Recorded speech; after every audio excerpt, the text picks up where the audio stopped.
তিনি হেরেছেন, তার দলও হেরেছে, তিনি বলছেন পদত্যাগ করবো না, কি বলবেন এই প্রসঙ্গে? ওনার মেন্টাল প্রবলেম হয়ে গেছে। 15 বছর ধরে উনি যে অত্যাচার করেছে, এই বাংলাকে শোষণ নিপীড়নের মধ্য দিয়ে বাংলাটাকে শেষ করেছে। যা কাটমানি, যা উন্নয়নের টাকা যা তছরূপ করেছে, যা আপনারা প্রতিটা মিডিয়ার মাধ্যমে দেখেছেন, যে বালি থেকে কয়লা, কয়লা থেকে মাটি, সমস্তটাই একেবারে বিশুদ্ধ করেছে। মা মাটি সরকারের নাম করে এসে মাটি পর্যন্ত, আজকের মা পর্যন্ত, আজকের মন্দিরে কোনো রকম মানে মা দুর্গা সেখানেও তাকে ভাঙচুর করা হয়েছে, সেখানেও শান্তিভাবে কেউ থাকতে পারেনি। মানে একজন মন্দির পর্যন্ত ছাড়িনি, মসজিদ পর্যন্ত ছাড়িনি। সেই মেন্টালি একজন মহিলার সম্পর্কে বেশি কিছু বলতে চাইছি না।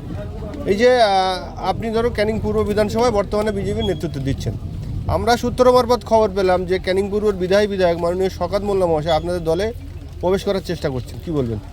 দেখুন, প্রবেশ কোথায় করবে? আমার দলের সম্পদ তো এই তো দেখতে পাচ্ছেন, এই সম্পদ আমাদের কাছে আছে। ওর মতন কুলাঙ্গার মাচ্চর গাঁজাখোরের দরকার নেই এই পার্টিতে। মানে একদম কঠোরভাবে নিষিদ্ধ আছে, যে একটা বুথ সভাপতি থেকে শুরু করে, আর ও তো এমএলএ, ওর মানে এক্স এমএলএ, আমাদের পার্টির দরকার নেই। আমার পার্টির সম্পদ যেই যারা আপনারা দেখতে পাচ্ছেন, বুথে থেকে কয়েক হাজার মানুষ এই মেয়ারগিরি বুথ থেকে বার হয়েছে, সনাতনী রাষ্ট্রপ্রেমী মুসলিম এবং রাষ্ট্রপ্রেমী সনাতনীরা বার হয়েছে। এদের নিয়ে আগামী দিনে পথ চলা শুরু হবে। আমাদের যে অঙ্গীকার দিয়েছিলাম, আমরা ভোটের আগে যে প্রতিশ্রুতি দিয়েছিলাম, যে প্রতিটা মাতৃশক্তিদের অন্নপূর্ণা ভাণ্ডার 3000 টাকা করে দেওয়ার জন্য আমরা যে আশ্বাস করেছিলাম, আমার এই বাহকরা যারা আছে, তারা প্রতিটা মাতৃশক্তির এই যে স্লিপটা, টোকেনটা নিয়ে যাবে, তাদের ফর্ম ফিল আপ করে পঞ্চায়েতে জমা দেবে, তাদের 3000 টাকা পাইয়ে দেওয়ার চেষ্টা করবে। যদি উনি যদি দলে ঢোকেন, শীর্ষ নেতৃত্ব যদি আপনাদের মাথায় বসিয়ে দেন, আটকাবে কীভাবে? কোনো দিনে দলের সিস্টেম আছে। এটা ভারতীয় জনতা পার্টি, এটা বিশ্বের বৃহত্তম দল। এখানে ওর মতন কুলাঙ্গারের দরকার নেই।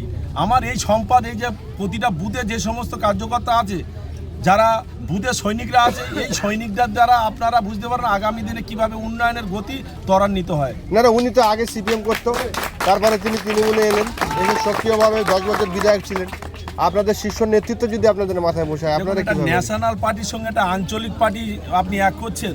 ন্যাশনাল পার্টি ওর মতন ছেলে দরকার আছে, কুলাঙ্গারের দরকার আছে, যা প্রতিটা বাড়িতে অত্যাচার করেছে, মা বোনদের ইজ্জত ধারণ করেছে। সেরকম কুলাঙ্গারের ভারতীয় জনতা পার্টিতে কোনো রকম দরকার নেই। যারা সুশাসন করবার জন্য এই সমস্ত নাগরিক আছে, এদের দরকার আছে। যারা ওদের দ্বারা বঞ্চিত হয়েছে, লাঞ্ছিত হয়েছে, যারা সমাজ গঠনের গণতন্ত্র প্রক্রিয়া জবাব দেওয়ার জন্য আমার এই জনগণ উপস্থিত আছে, এদের দ্বারা আগামী দিনে এই সুশাসন প্রতিষ্ঠিত হবে। শুধু শওকত মোল্লা নয়, তানার অনেক অনুরাগী বা তানার দলের অনেকের উপরে অনেক মানুষ অত্যাচারিত হয়ে তারা এখনও রয়েছে। সেই সব লোকগুলো যদি আপনার দলে আসে, নেবেন কি তাদের?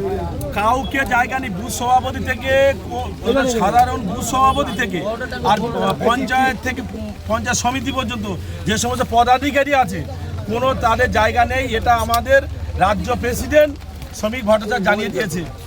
সেই অঙ্গীকার, তার গাইডলাইন মেনে আমরা আগামী দিনে চলবো। আর বাংলা মাইল দামাল ছেলে শুভেন্দু অধিকারী মহাশয়ের নেতৃত্বে আমরা চলবো আগামী দিনে। ঠিক আছে, তাহলে দাদা